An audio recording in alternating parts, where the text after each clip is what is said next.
We are currently recording on Wednesday, the 26th of April. So everything that is being shared here will be up-to-date information as of then. And the people you see on your screen are David Buckman, who should look really familiar from those videos from the end of 2022. David is our fearless treasurer.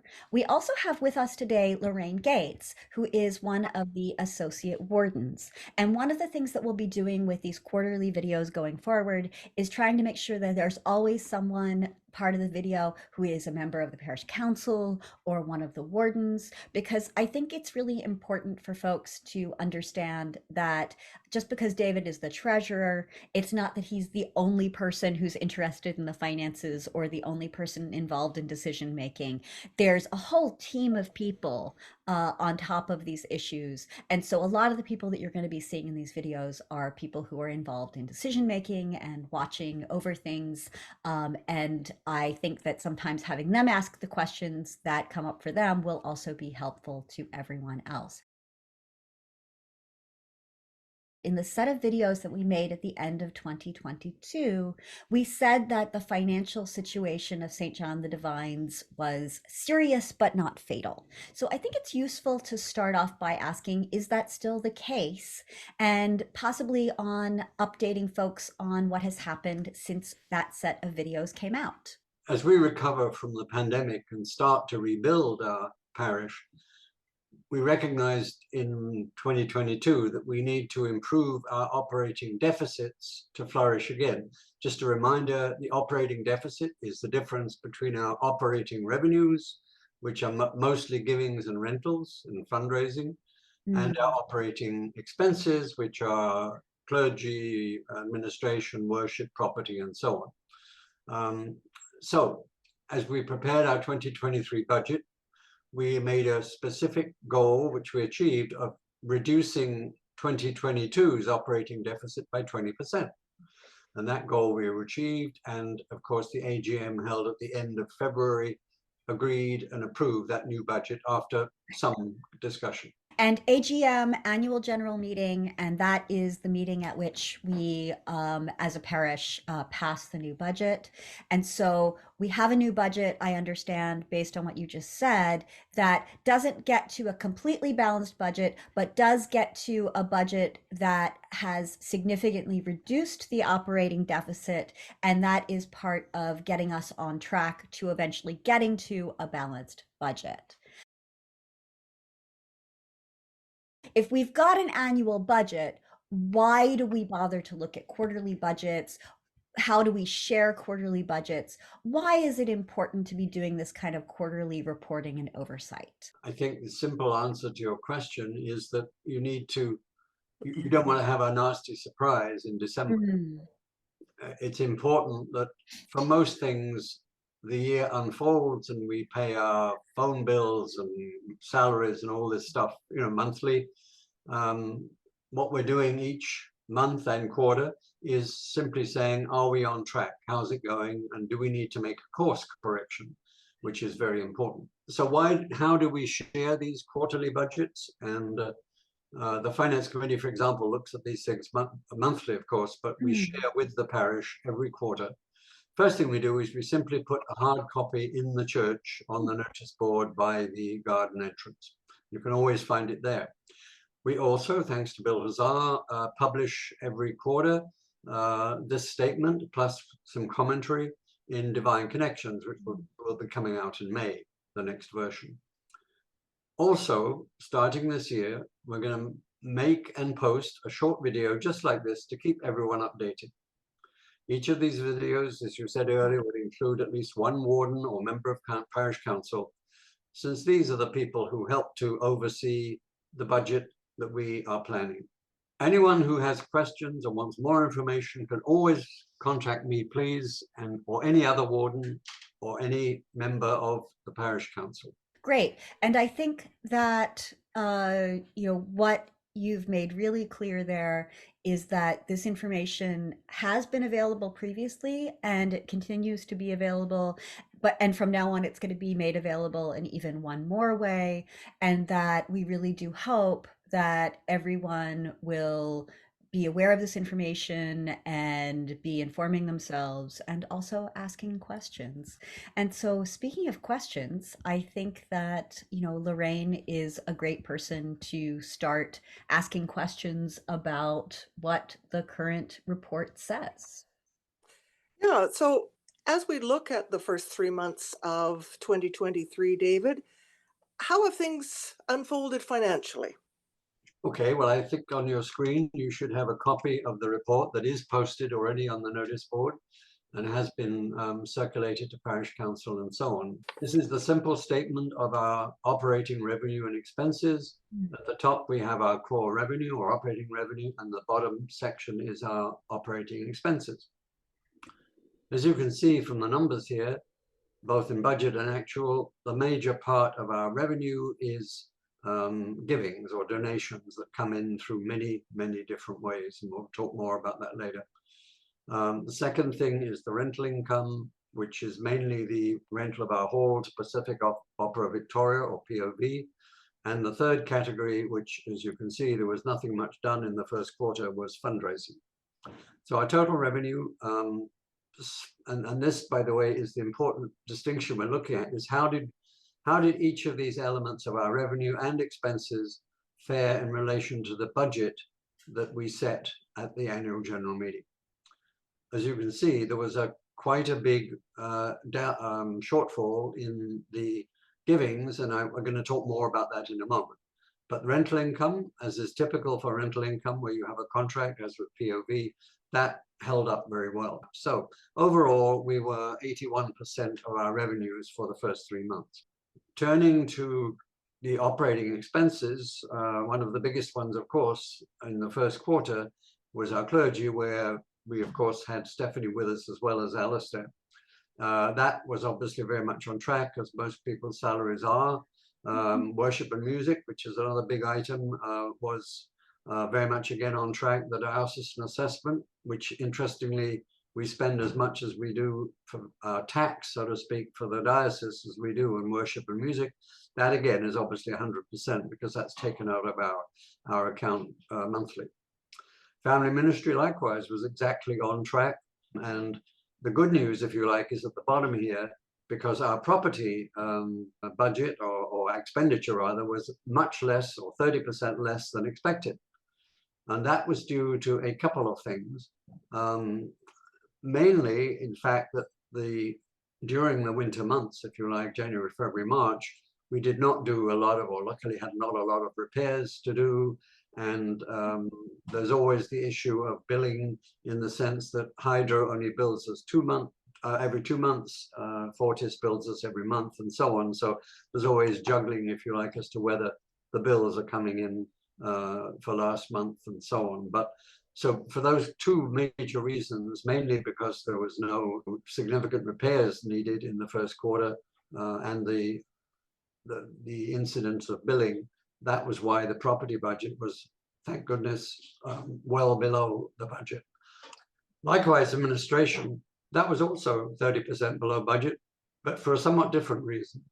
First quarter typically is when we are obsessed, if that's the right word, or certainly taking up a lot of time of our bookkeeper and accountants in looking back on 2022 or the last year and tallying the month-end data so that we can report to the parish annual general meeting at the end of February.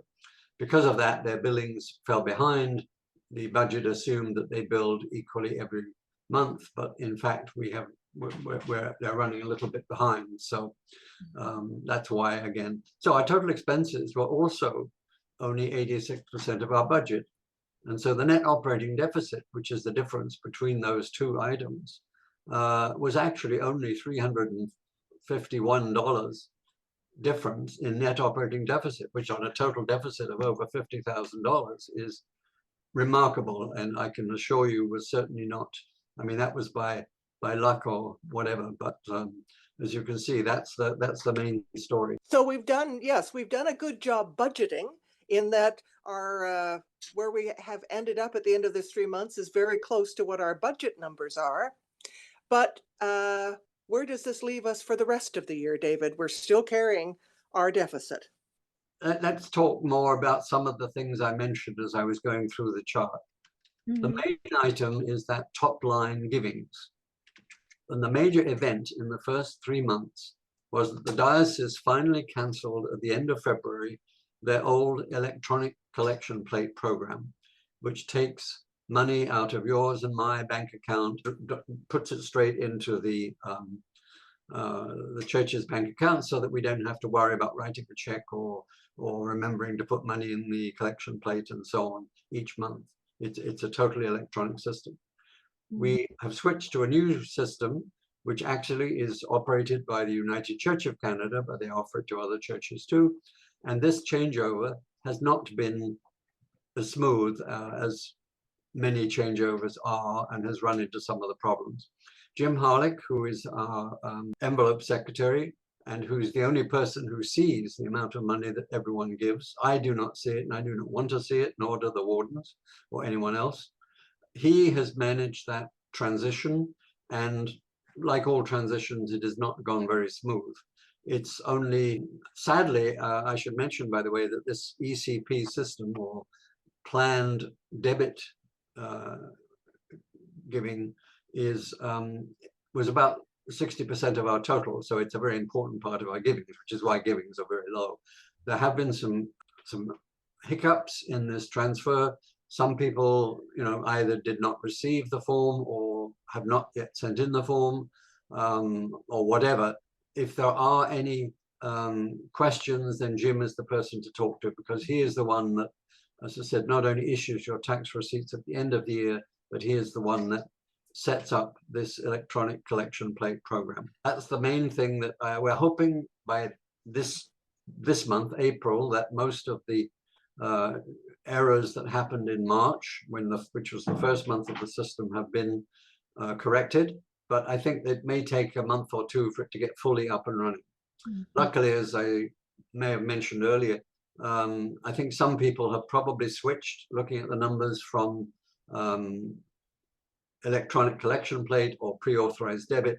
They've switched to putting checks on an envelope and putting them on the plate, or credit card, or other Canada Helps, or other ways of giving their donations, because the total was down much less than the ECP system was. So, but hopefully that's the main thing we're going to be watching for the next 9 months, is that system operating properly? And if it's not, you will be hearing more about it.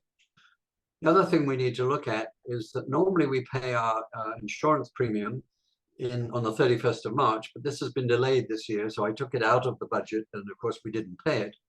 But we only just in the last couple of weeks have got the shattering news that although we added 30% to the budget from 2022 to make a $35,000 budget for 2023, the invoice we received just last week shows a $17,131 increase in the premium.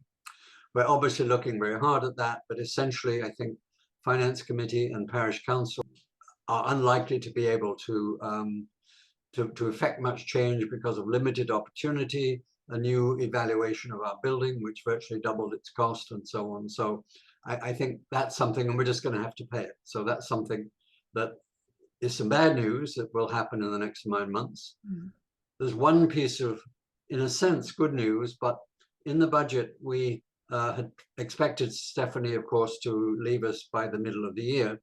As we have learned in the last 3 or 4 months, sadly, she left us just after Easter. This actually will have about a $15,000 improvement in our budget because she left earlier than planned. So that helps, luckily, to offset that insurance premium. But it does mean, obviously, as we said at the annual general meeting, we have to improve our revenue and make sure that we are lowering our expenses all the time, and all the decisions we make.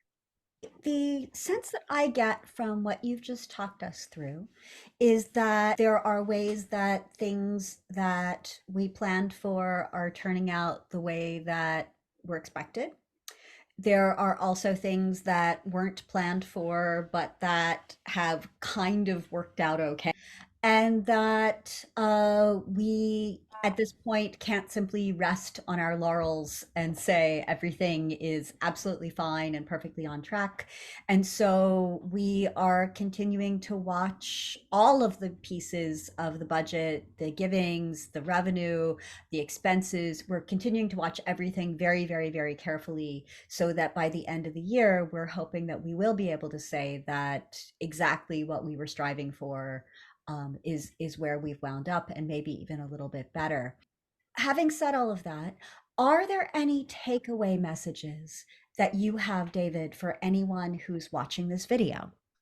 I guess the first takeaway message is very simply that your finance committee and me um, are watching, continuing to watch the budget very carefully, and parish council receives the progress every month. So they are on top of it, hopefully. But the major next step that I think anyone can take, and all of us can take, and we all need to do this, is to make sure that whatever options you are using for your givings, your regular donations to the mission and operation of the church, is set up in a way that makes sense to you. As I've obviously tried to make clear, we rely on regularly planned givings. And as I said before, if there are any problems with your particular way you're doing it, please speak with either Carol Ann or Jim Harlick. Jim Harlick, who is not only our envelope secretary, but our current people's warden. He sings in the Red Choir most Sundays, but you can get to him by email at givings@stjohnthedivine.bc.ca. Mm-hmm. If anyone has any other questions, please get in touch with me. And Lorraine, as an associate warden, is there any takeaway message that you have for anyone who's watching this video? As has been said in parish council, we continue to keep an eye on our expenses. We hope to have more fundraising events coming up. And as is the case with all fundraising events, we really need lots of people to be involved. So please, if you can step up and help, it both helps with our fellowship and to make these things go as well as we can.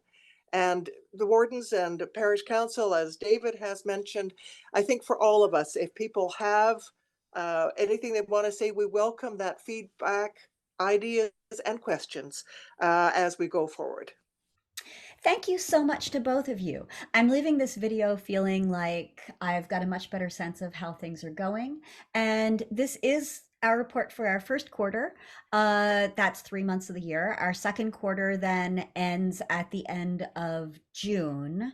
2023. So at that point, we'll be halfway through the year. We are expecting to be doing these videos once a quarter. And so I would expect that there will then be a second quarterly video report sometime, probably middle of July. And so at that point, I look forward to seeing you again, David. And there will be other folks joining us over the course of the year. And it'll be interesting to see whether we are still on track at that point. I sure hope we are. And I hope that everyone watching will be working as hard as they can and keeping on top of information so that we can all continue to meet the goals that we've set.